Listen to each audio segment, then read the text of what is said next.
মাননীয় শিক্ষামন্ত্রী, আপনারা তো শিক্ষা দেওয়ার কিছু নাই। আমার বিশ্বাস যে আপনি জানেন মাননীয় শিক্ষামন্ত্রী, যে কোনো ভদ্রলোক যদি আওয়ামী লীগ করে আর সে যদি দুর্নীতির সাথে জড়াই যায়, আমি যদি নিশ্চিত ভাবে বুঝি সে মানুষের ক্ষতি করতেছে, সে দেশের ক্ষতি করতেছে, সে দুর্নীতিবাজ, তাইলে বঙ্গবন্ধুর আদর্শ হচ্ছে গিয়ে দুর্নীতিবাজ কখনো আওয়ামী লীগের হইতে পারে না।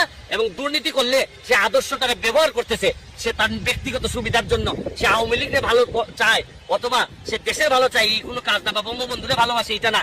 এই সেলিম খান, আপনিও তো জানেন সে আগে জাতীয় পার্টি করতো, জাতীয় পার্টি থেকে আইসা এখন আওয়ামী লীগের নাম দাঁড়িয়ে হয়েছে। আর আপনি আওয়ামী লীগের করে এই কারণে আপনি বলে দিলেন আপনার কনস্টিটিউয়েন্সিতে আপনি 15টা দিয়েও লেটার দিলেন। আমার আর কোনো কিছু বলার নাই। মাননীয় শিক্ষামন্ত্রী, আপনি সেলিম রে দরকার হলে আনারকলি দিয়ে দেন, তারপর চাঁদপুরটা দিয়ে দিয়েন না, কারণ চাঁদপুরের মানুষও তো এখানে বেঁচে থাকতে হবে। যদি এই রিপোর্ট অনুযায়ী দেখলাম যে এইভাবে বালু তোলার কারণে 3 থেকে 4 জায়গা যে শহর রক্ষা বা চাঁদপুর এটা দেবে গেছে, তারপরও শহরটাকে ধ্বংস করতে দিবেন।